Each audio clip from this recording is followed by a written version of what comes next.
अस्सलाम वालेकुम। जी स्टूडेंट्स, उम्मीद है कि आप सब खैरियत से होंगे।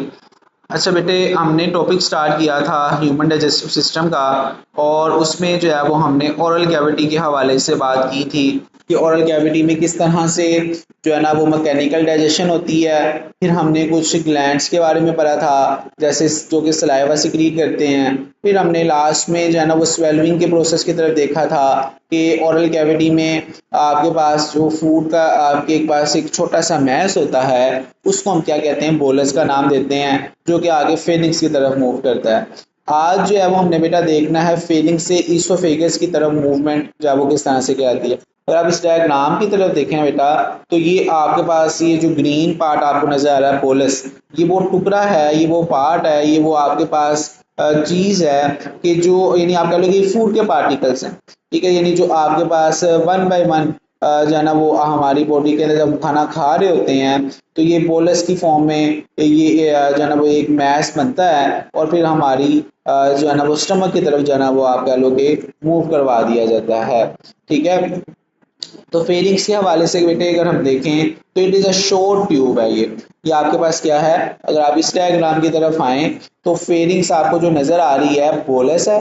बोलस के बाद आपको ये दरमियान में ये जो खैर है, पहले तो ये टंग है रेड कलर में, और फिर उसके बाद आपको जो है ना वो छोटा सा एक पार्ट नजर आ रहा है, जिसको हम क्या कहते हैं, फेरिंग्स का नाम देते हैं। ठीक है, अब आप फेरिंग्स के साथ ही आपको उसके यानी फेरिंग्स के नीचे जो आपको एक पार्ट नजर आ रहा है, उसको हम क्या कहते हैं, एपिग्लोटिस का नाम देते हैं। तो ये दोनों जो है ना वो आपके पास बहुत ज्यादा इसमें इंपॉर्टेंट है।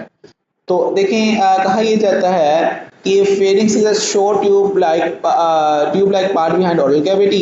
It connect oral cavity to esophagus and also connect nose to windpipe. ठीक है, तो इसका क्या फंक्शन है कि ये आपके पास ओरल कैविटी को इसोफेगस के साथ भी कनेक्ट करता है। ठीक है, और इसी तरह जो है वो आपके पास विंड पाइप के साथ जो है ना वो नोज को विंड पाइप के साथ भी जो है वो क्या करता है, कनेक्ट करता है। The process of chemical digestion that occur in oral cavity continue है। तो पहले आपके पास मैकेनिकल डाइजेशन हो रही थी, यहाँ पे अब मजीद आप कह लो कि केमिकल सिक्रीट होना स्टार्ट हो जाते हैं। An important function of pharynx is to prevent the entry of food particle into lungs. तो इसका एक और इम्पोर्टेंट जो है ना वो आपके पास फंक्शन आ जाता है कि ये फूड के पार्टिकल को जो है वो लंग्स में जाने से रोकता है। ठीक है, मैंने आपको बताया था ना कि यहाँ पे आपके पास सांस की नाली है और फिर आपके पास फूड पाइप भी है। तो जो सांस की नाली होती है उसकी तरफ ये आपके जो फूड के पार्टिकल हैं उसकी तरफ जाने से फेरिंग्स क्या करता है बेटे, बचाता है। It is done with the help of N elastic cartilage tissue called epiglottis. और ये किसकी मदद से होता है कि बेटा ये आप देख रहे हैं फेनिक्स के नीचे आपको एपिग्लोटिस नजर आ रहा है। तो ये एपिग्लोटिस जो है वो क्या करता है कि उस पाथवे को यानी ब्लॉक कर देता है जो कि सांस वाला रास्ता होता है। ठीक है, ताकि आपका जो खाना है वो स्टमक की तरफ सॉरी लंग्स की तरफ जो है ना वो आपका जो खाना है वो स्टमक की तरफ जाए, और आपका जो लंग्स वाला पोर्शन है जो कि सांस लेने के लिए इम्पोर्टेंट है वो इससे मुतासिर ना हो।